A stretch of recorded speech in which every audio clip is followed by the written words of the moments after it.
मैं रामनिवास से आचार्य श्री कल्याण राजकीय कन्या महाविद्यालय सीकर।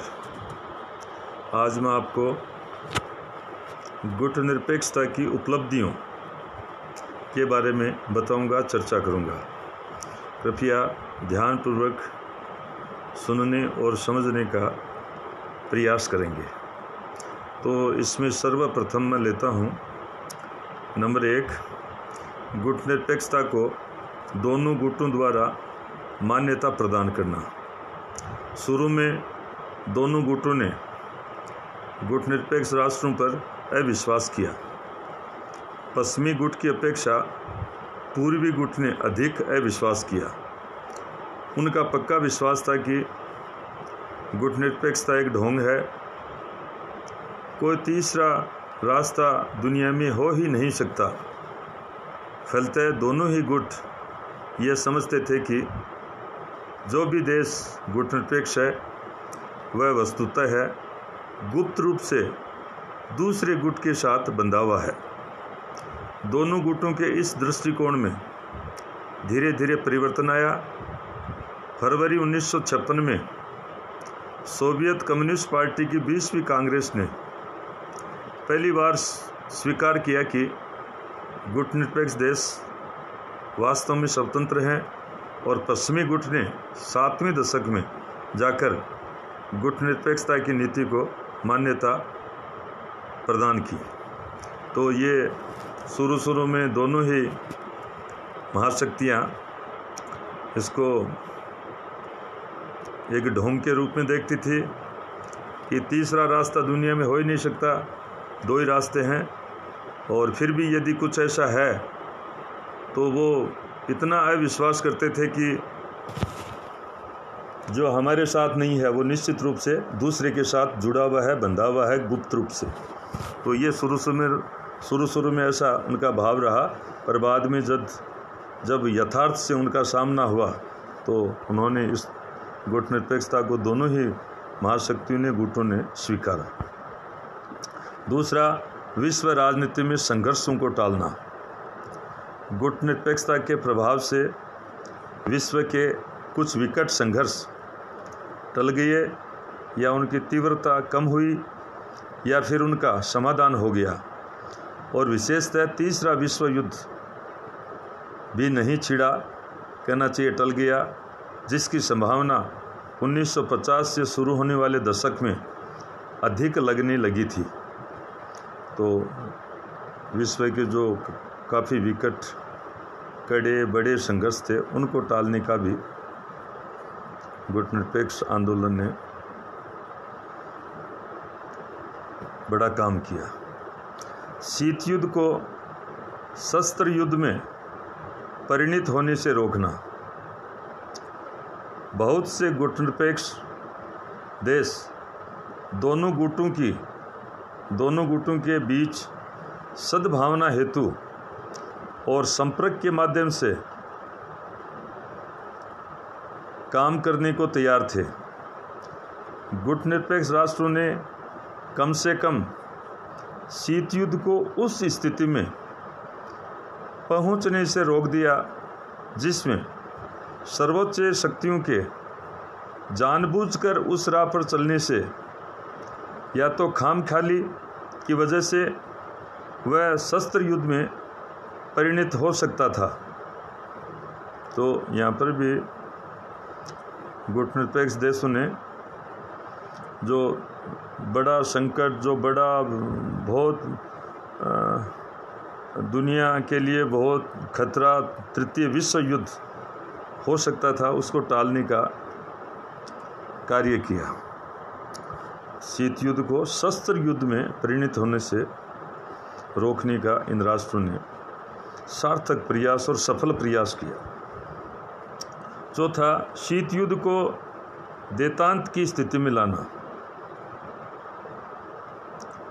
देतांत का अर्थ है, देतांत अर्थात तनाव शैथिल्य। जो शीत युद्ध चल रहा था उसमें नरमी लाना। तो ये कार्य गुट निरपेक्ष राष्ट्रों ने अपने सकारात्मक भूमिका के द्वारा किया। और इसका जो पूरा श्रेय उनमें तनाव शैथिल्य लाना ये पूरा का पूरा श्रेय गुटनिरपेक्ष राष्ट्रों को जाता है। 5वां, निशस्त्रीकरण और अस्त्र नियंत्रण की दिशा में प्रगति।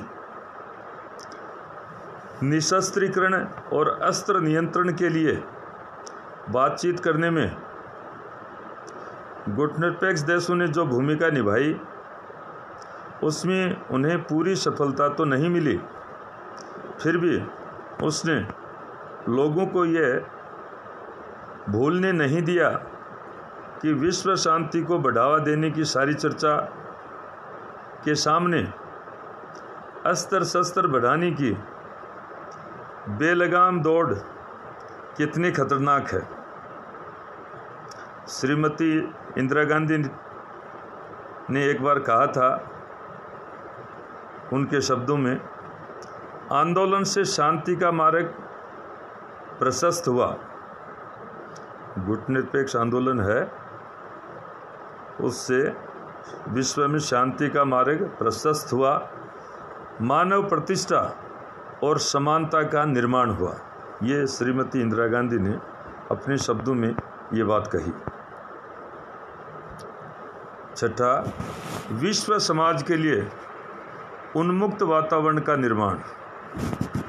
नवोदित कमजोर राष्ट्रों को महाशक्तियों के चुंगल से निकालकर उन्हें स्वतंत्रता के वातावरण में अपना अस्तित्व बनाए रखने का अवसर गुटनिरपेक्षता ने प्रदान किया। गुटबंदी को विश्व राजनीति के दमघोटू राष्ट्र समाज में गुटनिरपेक्षता ने ताज़ी हवा का झोंका लेकर आई, जो बिल्कुल चारों ओर से सब कुछ बंद, इधर से उधर नहीं, लो आवरण की दीवार, आयरन कर्टेन और इस प्रकार का। तो उन जैसी परिस्थितियों में एक ताज़ा हवा का झोंका लेकर ये गुटनिरपेक्ष आंदोलन आया और वो दीवार थी, ऐसी दीवारों को खड़ा कर दिया गया, इधर कोई पंछी भी इधर उधर नहीं जा सकता। तो थोड़ा थोड़ा वो दीवार पिघलने लगी और लोग, दुनिया के देश आपस में एक दूसरे को समझने लगे, विचारों का आदान प्रदान, व्यापार वाणिज्य, वो सब। तो ये सारा सब गुटनिरपेक्ष राष्ट्रों ने एक उन्मुक्त वातावरण बनाने में इनका बहुत बड़ा योगदान रहा, अपना योगदान दिया। पूरा श्रेय गुटनिरपेक्ष आंदोलन को जाता है। और अंत में अपने राष्ट्रीय प्रकृति के अनुकूल विकास के प्रतिमान को बढ़ावा देना। गुटनिरपेक्ष देशों ने अमेरिकी और सोवियत आदर्शों को अपने ऊपर थोपने का विरोध किया और अपने राष्ट्रीय प्रकृति के अनुसार विकास के अपने राष्ट्रीय सांचों और पद्धतियों का आविष्कार किया। भारत ने लोकतांत्रिक समाजवादी ढांचे का आविष्कार किया और अरब राष्ट्रों ने अरब समाजवाद का आविष्कार किया। अपने प्रकृति के अनुसार हमारा जो भी विकास है, हमारी ज़मीन, हमारी जो मूलभूत आवश्यकताएं, प्रकृति और अस्तित्व, अस्मितता को लेकर जो भी हैं, तो हम वो हमारे अनुसार, हमारी आत्मा के अनुसार जो हम आगे बढ़ने का, दुनिया में सफ़र करने का जो रास्ता है, वो हमारी मान्यताओं, हमारी पद्धतियों, हमारे संस्कारों के अनुसार, हमारी आत्मा के अनुसार, आत्मनिर्णय के अनुसार करने का ये जो विकल्प दुनिया के सामने रखा, तो ये गुटनिरपेक्ष आंदोलन का एक बहुत बड़ा योगदान है पूरे विश्व को, और ये बहुत बड़ी उपलब्धि है इस आंदोलन की। और आज मैं यहीं पर मेरी वाणी को विश्राम देता हूँ। आगे वाले वीडियो में फिर मैं आपके लिए बहुत ही रोचक विषय वस्तु लेकर आऊँगा। और एक बार पुनः धन्यवाद।